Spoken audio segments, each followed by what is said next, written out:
Hello everyone. This is the pre-market report video for today, 6th November 2023 in the Indian stock market in terms of Nifty and Bank Nifty. First, quickly let's see what happened on Friday's US market.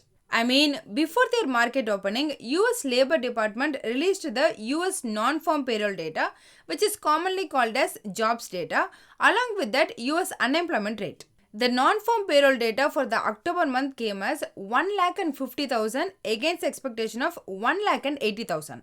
And also the September data earlier a month ago released was 3,36,000 that was revised to 2,97,000. So the month ago data was not good as investors believed, and also October month new jobs addition is almost only 50% of jobs that added in September month. 1,50,000 new jobs in October versus 2,97,000 new jobs addition in September. So this is less than the expectation and way less than the previous September month data. For that matter, it is the least number of jobs added in the last 32 months, almost 3 years. I'm stressing this again and again just to emphasize the point how low or how bad the new jobs addition in US for October month. And also along with that data, Bureau of Labor Statistics released the unemployment rate for the October month. The data came as 3.9% against expectation of 3.8%, which is also 0.1% higher compared to the September month rate, which was 3.8%. So clearly, US jobs market is softening and behaving exactly what Fed chairman wanted to continue to pause or to even cut the interest rate hike. And because of that on Friday, 10-year bond yield crashed to 4.57%. Just for info, a week ago it was almost near 5%. From that 5% is now near 4.5%. This 0.5% drop in 10-year bond yield is a huge volatility. And also in the last generic video about the bond sell-off reason, I mentioned this. If there is a recession fear in the market, then the yield curve inversion will increase.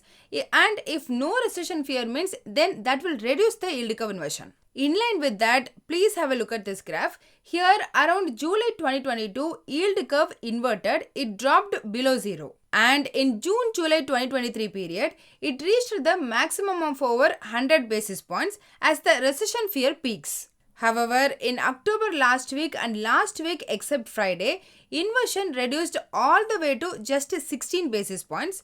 However, on Friday, this jobs data was really bad, so that yield curve inversion again from 16 increased to 27 basis points. Anyway, that's just general finance subject. But coming to market, last Wednesday night, Fed chairman said that he will make the interest rate decision in the upcoming FOMC meeting in December based on the totality of the incoming data. Now, this jobs data is completely against increasing the interest rate further, which made the US market again super duper positive for the third consecutive day. At the end of the day, Dow Jones up by 0.66%, S&P 500 up by 0.94%, and Nasdaq increased by 1.38%. In case of US VIX, it dropped below to 15. Exactly a week ago in the last Monday pre-market, I said US VIX was around 21. So in 1 week, it dropped near 30%. And also this bad jobs data and the escalation in Middle East made the oil price to drop near 2% on Friday. In numbers, Brent crude oil traded at near $85 per barrel and WTI crude traded at $81 per barrel. Coming to Indian areas in US market, except Infosys, all others closed positive. About Infosys issue, we'll discuss in a minute. Other than that, all three for now indicating a positive trade of 0.5 to 1% when comparing the last 1 month ADR data with the Indian spot market. As a overall, private banks looks clearly positive, whereas IT was mixed. Then about GIFT Nifty, on Saturday morning it closed at 19,427. Thus, it's showing 130 points gap up opening. So that's about the global market. Let's see the India specific info. First, about Infosys, there was a cyber security issue in US. Infosys clarified that they are working with a cyber security company to resolve the issue, but unfortunately, in response to that incident, US ADR closed negative. Then regarding quarterly earnings, SBI results was very mixed. Honestly, I don't know whether positive or negative, so I'll tell all the data points. First of all, the net interest income increased to 12%, but operating profit fell by 8%. However, again, net profit increased 8%. Here everything is year on year basis. So both net interest income and net profit in line with the analyst expectation. However, their net interest margin dropped by 12 basis points to 3.43% and also CASA ratio of the bank fell by 100 basis points to 41.88%, which is the very important cheap money for the bank. But still the asset quality improved. Net NPA ratio fell to 0.64% compared to 0.71% as of June 30. So in summary, the results was very much mixed, and the same for Bank of Baroda results. It did got some positives, but mainly on the negative side. Bank of Baroda's net interest margin fell 26 basis points quarter on quarter to 3.07% from the previous 3.27%. In terms of CASA, current account to savings account ratio was at 39.88%, down 45 basis points quarter on quarter from 40.33%. About institution activities, on Friday, FII net sold for just 12 crore rupees and DII net bought for 400 crore rupees. So it looks like FII reduced the selling, but I won't trust this. Regarding the reason, 2-month forward premium was still just 14 paise, and also on Friday almost all the Asian currency appreciated against US dollar. For example, Japanese yen increased 2% in one single day. But from rupee side, there was a pressure on the negative side. Again, on last Thursday, all Indian banks made the complaint to RBI that because of their October 6th decision to conduct open market bond sales, the trading volumes on Indian shares, Indian rupee and Indian bonds have gone down sharply. And now yields are stuck in a very narrow 11 basis point range due to the uncertainty about the timing and tenure of the RBI's bond sales, which is clearly hurting the trade volume in the market. So until there is some clarity about RBI's open market bond sales, I don't think this will improve from FII side. Then as per stock open interest, MRF, Aditya Birla Capital, Marico, IndusInd Bank, Bajaj Finserv and Dr. Reddy got an increase in open interest along with a negative close, indicates the short build-up. On the other hand, it's MCX, Petronet, Lupin, ONGC, JK Cement and Godrej Properties got an increase in open interest with a positive price close, indicating the long build-up. As a summary, US market closed positive, Asian market currencies appreciating and even GIFT Nifty and Indian ADRs indicating a gap up opening. However, for some reason, Reliance GDR closed 1.5% negative. Don't know the reason.